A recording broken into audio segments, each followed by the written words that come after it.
Amém. Queridos irmãos, e aqueles que nos dão prazer de estarem conosco neste culto, e aos demais que nos assistem pelas nossas redes sociais, eu os saúdo com a paz do Senhor Jesus Cristo. Amém?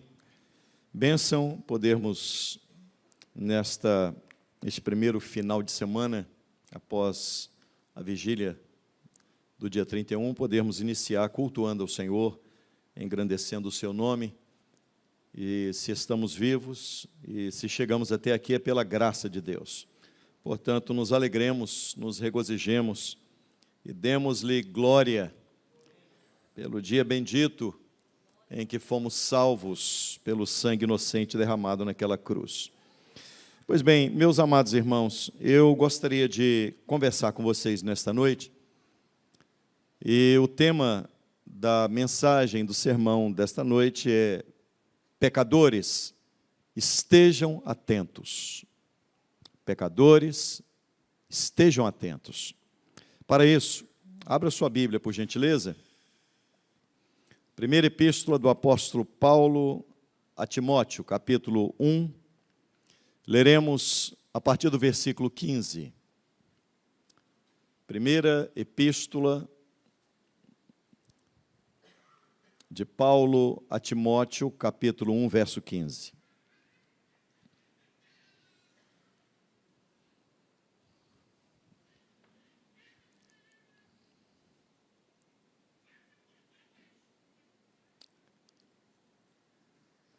Diz assim a palavra de Deus: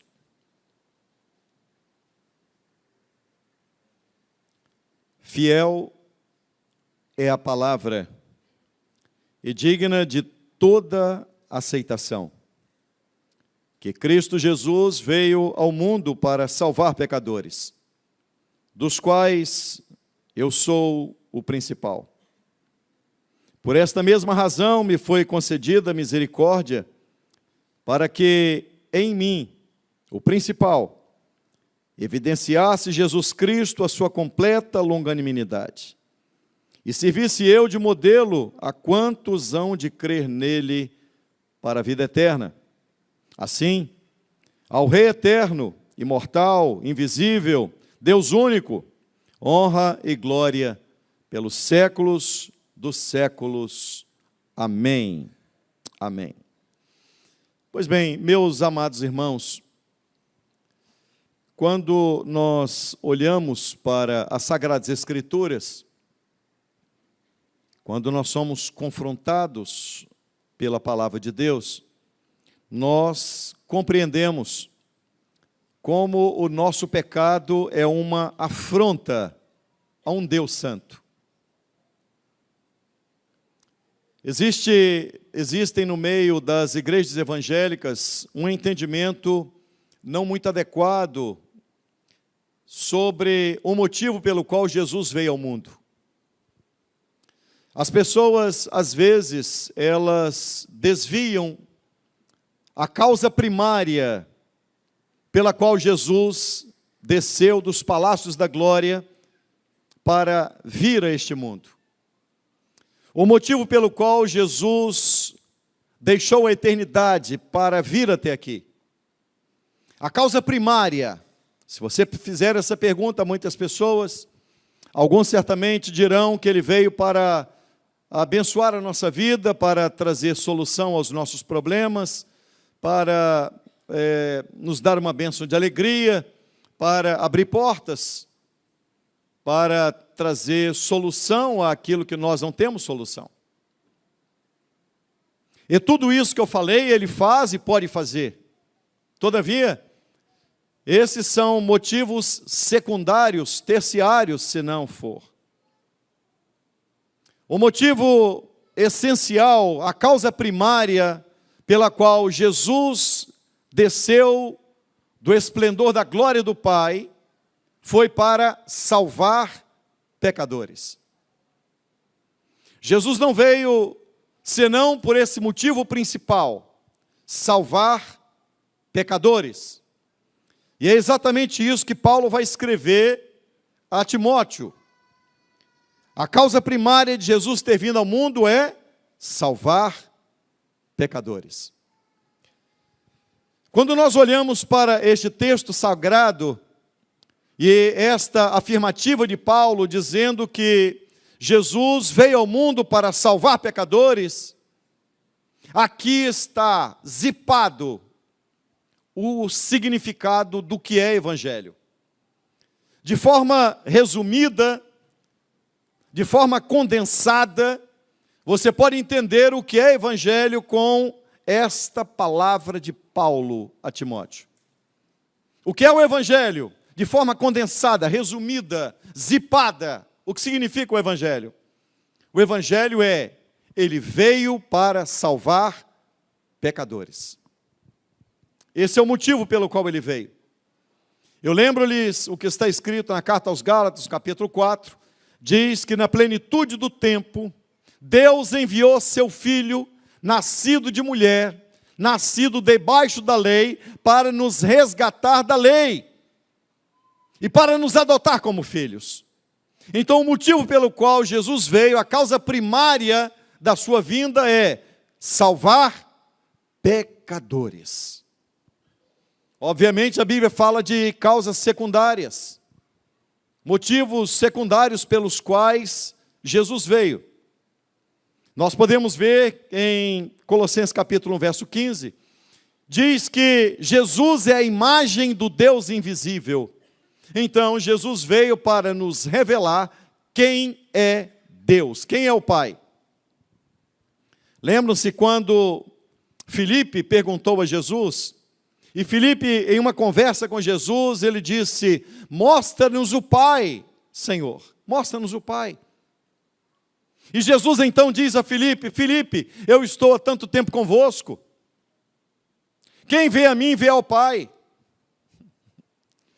Jesus veio com um objetivo, qual é? Revelar-nos quem é o Pai. Mas esse é um motivo secundário. Um outro motivo secundário pelo qual Jesus veio é que ele veio para nos mostrar como nós devemos viver aqui. 1 de João, capítulo 2, verso 6, diz assim, aquele que permanece nele, aquele que permanece em Cristo, esse também deve andar como ele andou. Motivo secundário pelo qual ele veio, nos ensinar como andar, como nos comportarmos, como agirmos neste mundo. Um outro motivo que poderíamos elencar ainda, ele veio como nosso sumo sacerdote. A Bíblia diz na carta aos Hebreus que temos um grande sumo sacerdote. E ele não é apenas o sumo sacerdote, mas ele também é a vítima. E ele, ao contrário dos demais sumos sacerdotes do Antigo Testamento, que ofereciam sacrifícios pelo povo e também por si, pelo seu pecado, ele não, ele é o sumo sacerdote que sem pecado, ele ofereceu-se como vítima, sendo ele sumo sacerdote, para ser o nosso bendito e eterno Salvador. Mas essa também é uma causa secundária da sua vinda. A causa primária, nós vamos nos ater a ela, é Jesus deixou os palácios da glória do Pai para salvar pecadores. Esse é o motivo pelo qual ele veio. Portanto, qualquer outra mensagem que seja pregada nos púlpitos, que não tenha este veio principal, que é a salvação de pecadores, são mensagens que fogem ao objetivo pelo qual o Evangelho ele deve ser anunciado. Jesus não veio, queridos, para curar as nossas enfermidades. Jesus não veio para trazer solução para a pobreza. Jesus não veio para solucionar causas sociais, problemas econômicos. Jesus não veio para trazer soluções aos problemas que nós enfrentamos aqui. Jesus deixou os palácios da glória do Pai por um motivo: salvar você, livrar a sua alma do inferno, tirar você da condenação que eu e você merecemos, o inferno. Esse é o motivo, a causa primária, a causa principal, a razão principal. Eu ainda lembro a você, certa vez, Jesus estava na casa de Zaqueu, o publicano, e estando na casa de Zaqueu, após Zaqueu se render aos pés de Jesus, e Jesus então profere a seguinte frase: hoje veio salvação a esta casa. E ao final então Jesus diz: porque o Filho do Homem veio buscar e salvar o perdido. Jesus então, em outra oportunidade, ele diz: eu não vim para os sãos, eu vim para os doentes. E alguém pode imaginar, mas existe alguém que é são? Não, não existe. Existem pessoas que são doentes e acham que estão sadias, mas todos estão doentes. Corre na nossa veia, no nosso sangue, corre o veneno do pecado. A nossa geração, a sociedade que vivemos é uma sociedade doente. E Jesus disse: eu vim salvar pecadores, eu vim salvar e buscar aquele que está perdido. Em outra oportunidade ainda, certa vez Jesus recebeu 2 dos seus discípulos. São eles Tiago e João, 2 irmãos. E Tiago e João fizeram um pedido a Jesus, dizendo: Senhor, lá no teu reino, nós queremos fazer um pedido. E Jesus diz: qual é o pedido que vocês têm? Ele diz: coloca o João de um lado e eu do outro, um à tua direita e outro à tua esquerda. E aí Jesus vai dizer assim: o Filho do Homem não veio para ser servido, mas para servir e para dar a sua vida em resgate de muitos. Jesus veio com qual objetivo, irmão? Você vai sair daqui hoje com isso na sua mente. Ele veio salvar pecadores. Esse é o motivo que moveu Jesus deixar os palácios da glória do Pai. Salvar pecadores.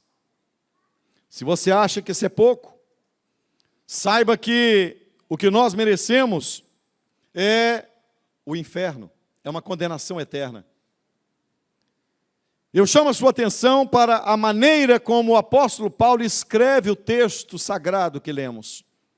O verso 15, Paulo inicia assim: fiel é a palavra e digna de toda aceitação. Olha a maneira como ele começa escrevendo. Fiel é a palavra e digna de toda aceitação. Ora, o que ele havia falado antes não era digno de aceitação? Certamente o era. Mas é como se Paulo vai sublinhar aquilo que ele vai falar, é como se ele escrevesse e quisesse colocar assim, em caixa alta. É como se ele dissesse assim: tudo que eu falei é importante, mas o que eu vou falar agora é a coisa mais importante que vocês precisam compreender. E é por isso que ele traz essa ênfase, e ele diz: fiel é a palavra e digno de toda aceitação. Ele está chamando a atenção dos seus ouvintes, daqueles que iriam ler esta carta, para aquilo que ele iria dizer. Mas o que Paulo tinha de tão importante para dizer?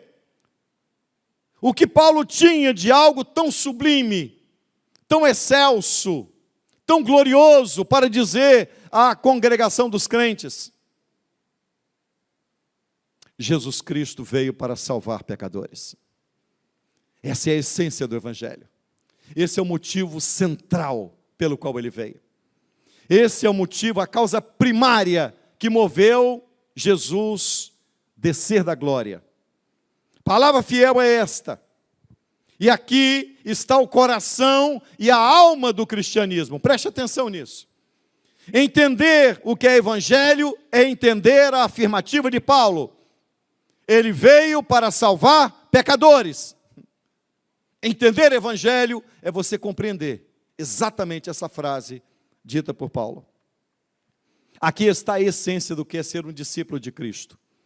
Creia que esta é a pedra angular, digno de toda aceitação, digno de toda atenção, é o que Paulo diz. Nós devemos abraçar de todo o coração. Jesus Cristo é o alfa e o ômega do Evangelho. As boas novas de Deus têm um objetivo, qual seja? Salvar pecadores. E é por isso que a palavra de hoje é exatamente essa. Rei, atenta, presta atenção. O que Deus tem para realizar na sua vida, pecador, esteja atento. Esteja atento. Não deixe passar a oportunidade. Eu quero dizer-lhes com a autoridade que a Bíblia me dá, hoje é dia de salvação. Hoje é dia de Deus escrever o seu nome no livro da vida. Pode ser que você frequente igreja, pode ser que você leia a Bíblia, pode ser que você tenha parentes crentes, e até hoje você não é salvo, mas hoje é dia de salvação. E a Bíblia diz, se hoje ouvides a sua voz, não endureçais o vosso coração. Hoje é dia de você ouvir a voz de Deus, a voz que ecoa da eternidade. E essa voz que ecoa da eternidade, nesta noite eu gostaria de despertar você com esta frase: pecadores, estejam atentos. Estejam atentos. O testemunho de ninguém pode salvar você. Só Cristo pode te salvar. Nenhum milagre pode salvar você. Só Cristo pode te salvar. Lembra-se da parábola que Jesus contou? Quando morreu o rico e o Lázaro. O rico foi sepultado, Lázaro foi para o seio de Abraão.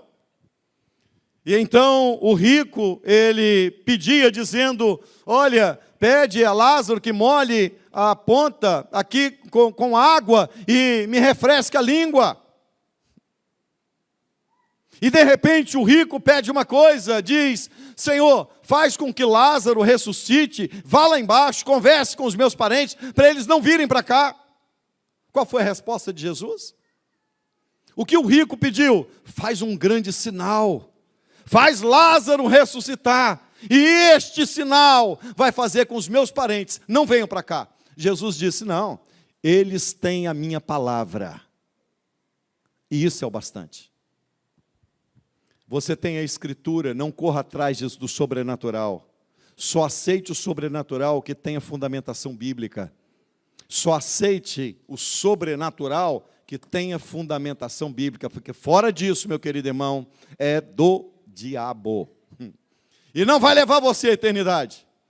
Nenhum sinal que Deus opere vai fazer alguém se converter. Eu já vi várias pessoas me indagarem dizendo, pastor, vamos orar aqui, quem sabe se Deus curar esse problema, essa enfermidade, quem sabe meu familiar não se converte. Não, ninguém se converte por uma cura. A conversão é por um motivo. Jesus veio salvar pecadores. Jesus desceu dos palácios da glória para salvar pecadores. Esta é a essência. Aqui está condensado o que é o Evangelho: salvar pecadores. A palavra de Deus diz assim, Cristo Jesus veio salvar pecadores. E essa palavra Cristo quer dizer ungido, assim como a palavra Jesus quer dizer Jeová salva. Então ele está dizendo, ele veio, Jesus Cristo, isto é, ele veio para salvar pecadores. E ele é um ungido.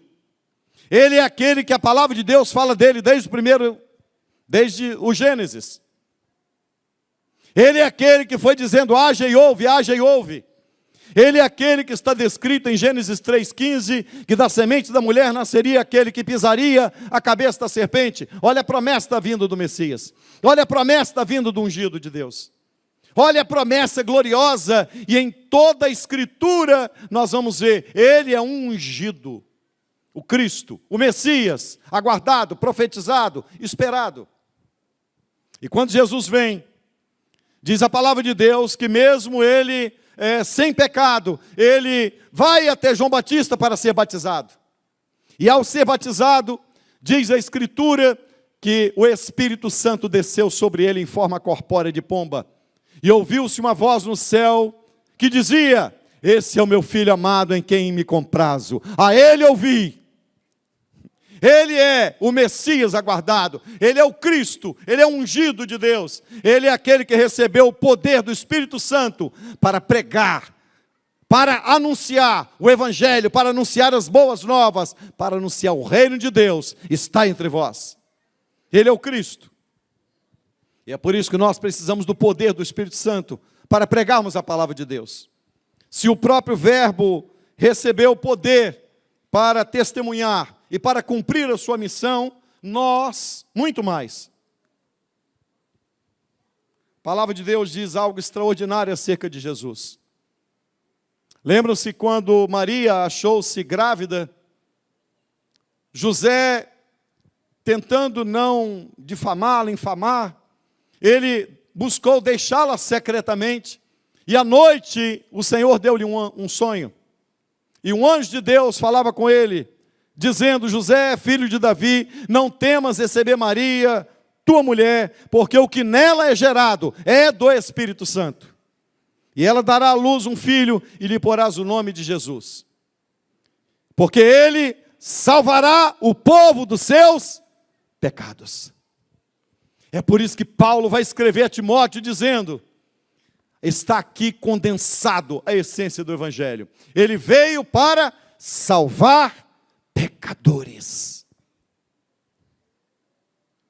Meus amados irmãos, quando essa expressão veio, significa o quê? A expressão veio significa alguém que mudou de lugar. Ele saiu de um lugar e foi para outro. Deus já existia, Jesus já existia antes de vir aqui. Ele existe desde sempre, ele é autoexistente. Ele é o Criador de tudo que existe. Tudo foi feito por ele e para ele. Sem ele, diz a Bíblia, nada do que foi feito se fez. Nele estava a vida, e a vida era a luz dos homens. Esse Criador, esse Deus Todo-Poderoso, ele deixa os palácios da glória para vir e ficar debaixo da pele, da nossa pele. Ele bebeu a nossa água, ele pisou o nosso solo, ele comeu a nossa comida. Ele chorou as nossas lágrimas. Ele foi 100% homem e 100% Deus. Por que ele veio como homem? Porque somente um homem poderia pagar o pecado, pelo pecado dos demais. A coisa mais maravilhosa é que, se você compreender que ele veio, e por que ele veio? Porque se ele não viesse, nós não poderíamos ir a ele. Se ele permanecesse no céu, ninguém seria salvo. Mas bendito seja Deus que ele desceu, ele se fez homem, ele habitou entre nós, e diz a Bíblia, nós vimos a ele, cheio de graça e cheio de verdade. Ele pisou o nosso solo. O Deus Criador pisou essa terra. Gente, que coisa extraordinária. O Deus Criador, o Senhor do universo. Aquele que não apenas criou todas as coisas, mas sustenta todas as coisas pelo poder da sua palavra, pisou o nosso solo. Que coisa. Mas qual o motivo? Ele só desceu porque nós não poderíamos subir. Ele só desceu para nos livrar da justa condenação que merecíamos. Ele só desceu para cumprir a justiça de Deus. Eu disse no início que o nosso pecado é uma afronta a um Deus santo. Nós estávamos separados de Deus. Nós vivíamos debaixo da ira de Deus. Não havia como escaparmos da santa ira de Deus. Então Cristo veio ao mundo com uma missão: salvar pecadores. Salvar significa resgatar da ruína iminente. Salvar significa libertar-nos daquilo que merecíamos. Mas Ele veio nos livrar. E alguém pode imaginar, mas salvar-nos de quê? Salvar-nos da solidão, salvar-nos da velhice, salvar-nos dos problemas, salvar-nos da pobreza, salvar-nos de quê? Ele veio nos salvar de quê? Da santa ira de Deus. Ele veio nos salvar da fúria de um Deus santo. Ele veio nos salvar do justo juízo de Deus. Você imagina? A Bíblia diz que coisa terrível é cair nas mãos do Deus Santo. Coisa terrível é cair nas mãos de um Deus vivo. E o nosso Deus é santo. Quando nós olhamos para a Bíblia, queridos irmãos, você precisa entender algo que é fundamental. Jesus veio salvar. E o que é salvação? Salvação, presta atenção nisso agora. Salvação é o quê? Nós somos salvos da ira de Deus. Nós somos salvos pela graça de Deus. E nós somos salvos para a glória de Deus. Você é salvo da ira, você é salvo pela graça e você é salvo para a glória dele, para o louvor do seu nome. Quando você entende o que é salvação, salvação é isso. Salvos da ira, salvos pela graça e salvos para vivermos para a sua glória. Esse é o objetivo da salvação. O motivo pelo qual somos salvos. Quando você olha para a Bíblia, você precisa entender uma coisa. O Deus da Bíblia é um Deus infinitamente santo. E o nosso pecado, pelo pecado, nós deveríamos receber a sentença justa de sofrermos por uma eternidade. Deus é tão santo e nós tão pecadores. As pessoas que mais se sentem pecadores não são os que mais pecam. As pessoas que mais se sentem pecadores são os mais próximos de Deus.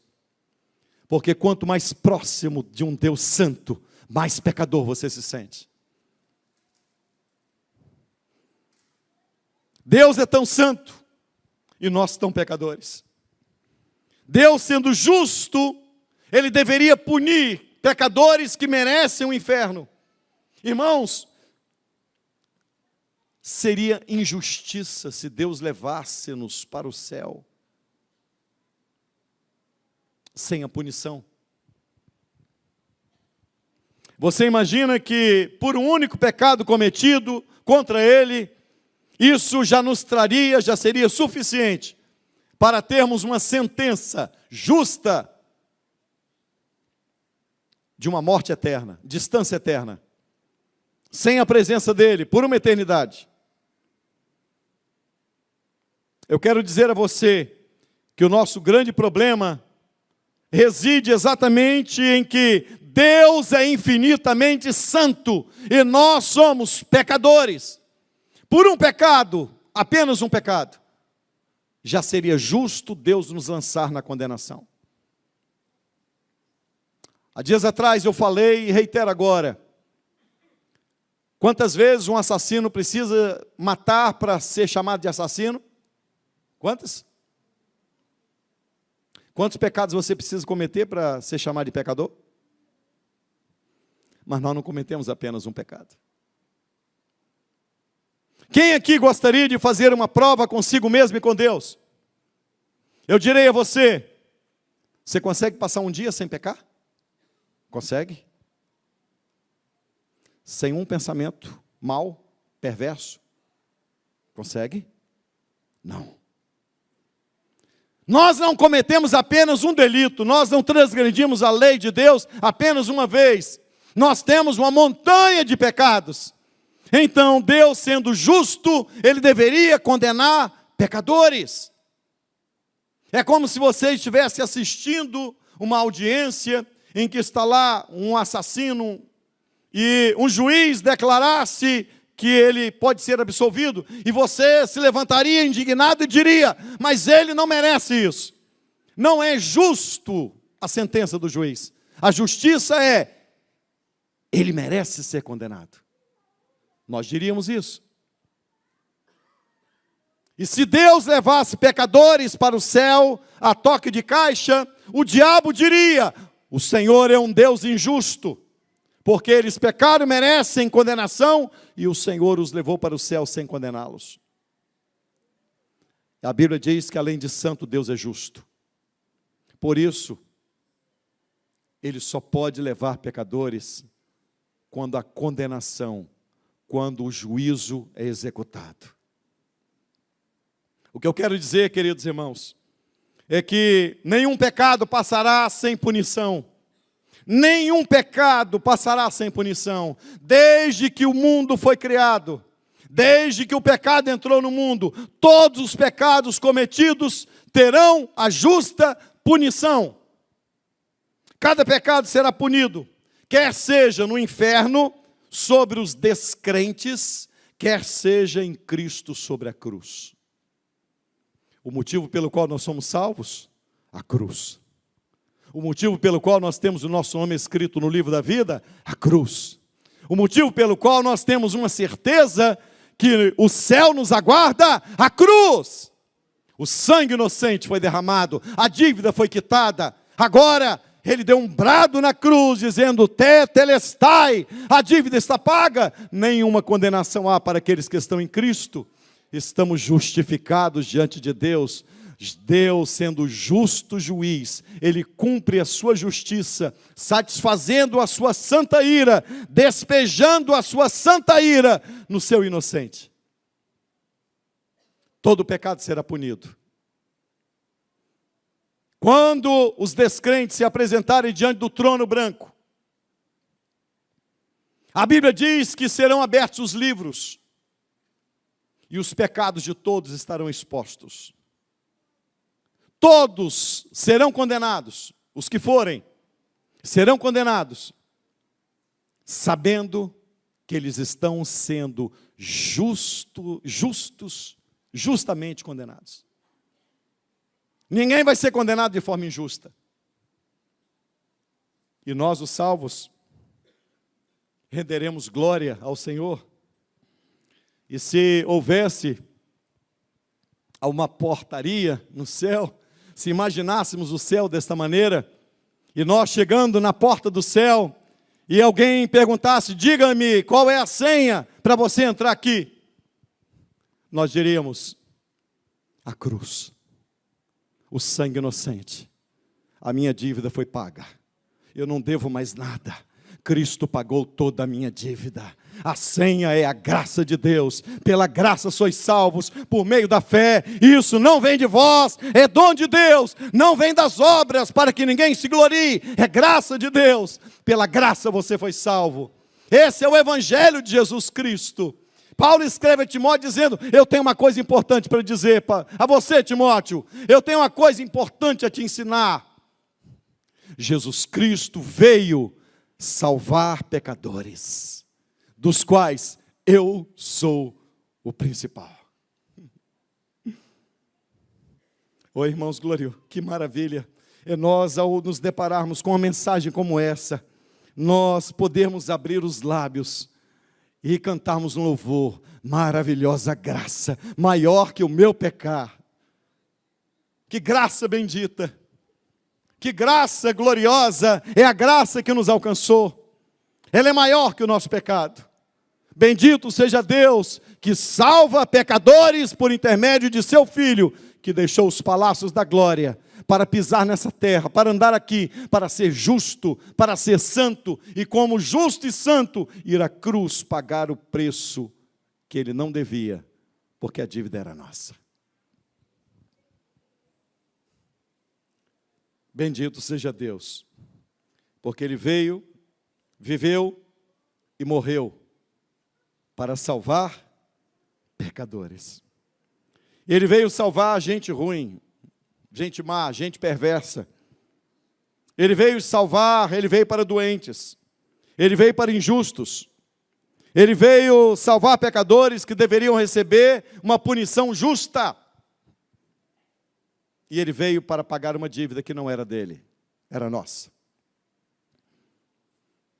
Lembram-se da parábola do fariseu e do publicano? Lembram-se?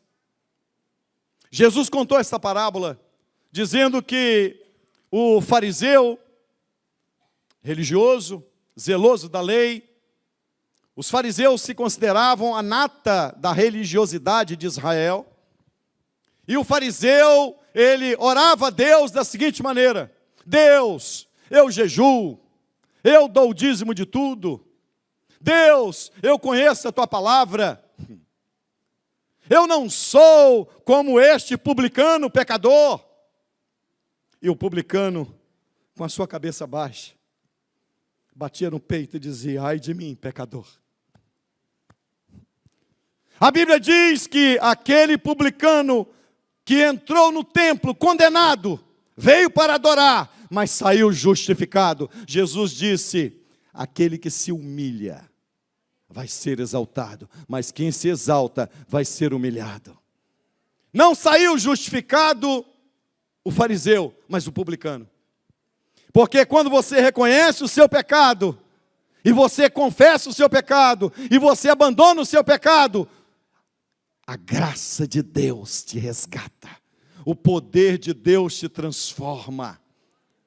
Deus tem poder para salvar pecadores, diz Paulo, dos quais eu sou o principal.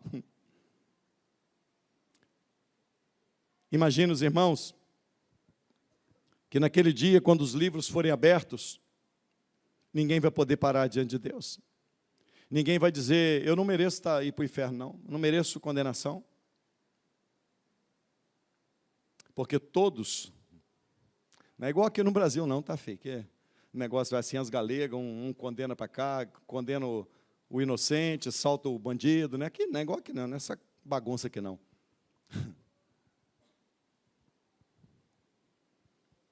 Aqui não. Lá você vai estar diante do trono branco, do justo juiz. E se você não aceitar Jesus como seu Salvador hoje, amanhã, você vai estar diante dele como seu juiz. Hoje ele está aqui como seu Salvador. Amanhã, ele será o seu juiz. Amanhã você vai ter que enfrentá-lo quando ele se assentar no trono branco. Amanhã, os poderosos que hoje achincalham de Deus, que blasfemam contra Deus, que entendem que os crentes é esse povinho que pode ser desprezado. Esses, a Bíblia diz, que todo joelho se dobrará e toda língua confessará que Jesus Cristo é o Senhor. Não vão confessá-lo como Salvador, porque Ele não é o Salvador destes. Mas terão que confessá-los que Ele é o Senhor, que Ele domina sobre tudo, que a história, as rédeas da história estão seguras nas mãos dEle. Ele é o Senhor, Ele é o Todo-Poderoso, Ele é o Senhor dos senhores, o Rei dos reis, aquele que era, que é e o que há de vir, o Deus da glória, o Senhor. Hoje eu quero convidar você a entregar sua vida a Cristo. A graça de Deus te levará às maiores alturas. E você se tornará, hoje, se você aceitá-lo como seu Salvador, hoje você se tornará co-herdeiros com Cristo. Hoje é dia de salvação. Disse Paulo a Timóteo: eu tenho uma palavra para dar a vocês. Jesus Cristo veio salvar pecadores. O motivo pelo qual Ele veio salvar pecadores.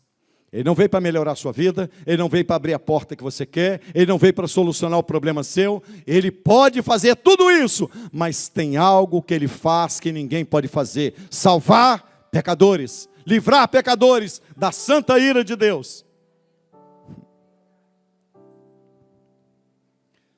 Confesse o seu pecado. Eu quero encerrar aqui dizendo isso. Lembram-se que Jesus era acusado pelos religiosos de Israel de comer com pecadores. Ele era acusado de dizer: esse é um beberrão, come com pecadores. É um comilão. Ainda hoje Jesus é achincalhado. Você sabe o que me impressiona, irmãos, nesse texto? É que se você confessar o seu pecado agora, Cristo te cobrirá com a sua graça. E se você encobrir o seu pecado hoje, saiba que no último dia, seu pecado vai ser descoberto. Então hoje é dia de você rasgar o seu coração e dizer, bate no peito e diz: ai de mim, miserável pecador. Ai de mim, miserável pecador. Quem sou eu, Senhor Jeová, disse Davi, para que me trouxesses até aqui? Se chegamos até aqui é pela graça de Deus. Se estamos prosseguindo é pela graça de Deus. Se alguma coisa de boa há em nós, é pela graça de Deus. E Paulo vai dizer, ele veio para salvar pecadores, e eu sou o principal deles. Paulo não estava se comparando a outros pecadores. Não é essa a tônica. Paulo não estava medindo o seu pecado com o pecado dos demais. É bem verdade que quem foi Paulo? A Bíblia diz que quando ele foi salvo por Jesus Cristo, ele respirava ameaças contra o povo de Deus. Ele trazia em suas mãos cartas, autorização para prender os crentes. E ele mesmo diz, eu agia sobre os crentes como uma fera selvagem, e os aprisionava, e os levava para serem sentenciados à morte, e os arrastava de suas casas para prendê-los, para sentenciá-los, para matá-los. Paulo chega a dizer, e eu os forçava a blasfemar de Deus. Mas ele não diz que ele é o principal dos pecadores por conta de procurar medir o seu pecado com o pecado dos outros. Sabe por quê? Que ele diz, eu sou o principal dos pecadores? Não quando comparado a outros, não é nisso. Não é esse o sentido. O sentido é a santidade de Deus. É tão sublime. Deus é tão santo. Lembra-se o livro do profeta Isaías, capítulo 6, que meditamos no dia 31? Os serafins estavam em volta do trono dizendo, santo, santo, santo é o Senhor dos exércitos. Toda a terra está cheia da sua glória. A eternidade canta, exalta, louva, magnifica a santidade dele. A santidade dele é louvada. Santo, santo, santo. Não quer dizer que ele é 3 vezes santo. Não quer dizer isso, irmão. Quer dizer que ele é a santidade das santidades. Isto é, ninguém é santo como ele. Os serafins, quando voavam, não ousavam olhar para ele e cobriam os olhos. Se você entender quem é Deus, e se você entender o tamanho do seu pecado, você vai se render a ele agora. Se você entender que o Deus da Bíblia é um Deus santo, infinitamente santo, um Deus puro, um Deus que não há sombra nem variação alguma nele, um Deus santo. E o nosso pecado é uma afronta. O nosso pecado é um coice no altar de Deus. Agora, se Deus pôde salvar Paulo, se Deus apareceu a Paulo para salvá-lo, Deus pode salvar você. Se Deus pôde colocar um elefante na arca, uma formiga na arca, Deus também pode salvar você. O Deus da Bíblia é um Deus maravilhoso, é um Deus cheio de amor, e pela sua graça bendita revelada na pessoa maravilhosa de Jesus Cristo, nós podemos dizer, ele veio para salvar pecadores, dos quais eu sou o principal. Porque quando eu peco e olho para ele, ele é santo, eu não sou digno, eu sei que eu mereço, mas Cristo já pagou por mim. A minha dívida está quitada. A minha dívida está quitada. Bata no peito, irmão, e diga, ai de mim, pecador. Eu preciso da tua salvação. O Senhor veio para me salvar e eu quero. O Senhor veio para me resgatar e eu quero.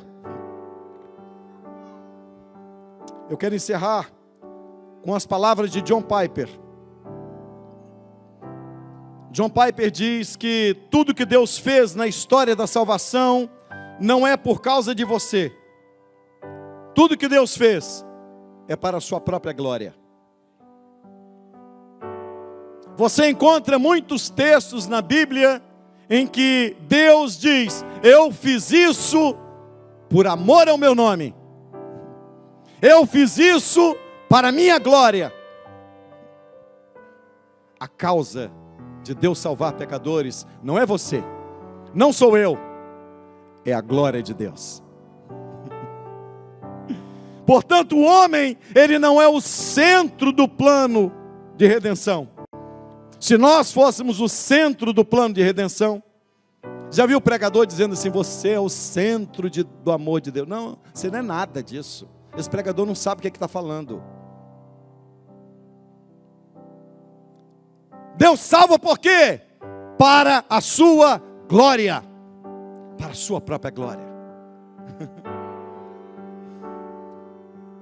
Se você e eu fôssemos o centro do plano de redenção, essa redenção seria vazia. E não suficiente para alimentar a nossa alma que deseja transcender. O combustível da alegria do crente é a glória de Deus. Alguém pode dizer assim, mas pastor, Deus faz tudo para a sua própria glória, e isso não é egoísmo? Não. A Bíblia diz que tudo que Ele faz para a sua glória. Por que motivo? Porque Ele sabe que o combustível da nossa alegria é a sua glória. Então tudo que Ele faz para a sua glória. Porque o combustível da nossa alegria é a glória de Deus. Nós somos salvos da ira de Deus, somos salvos pela graça de Deus e somos salvos para a glória de Deus.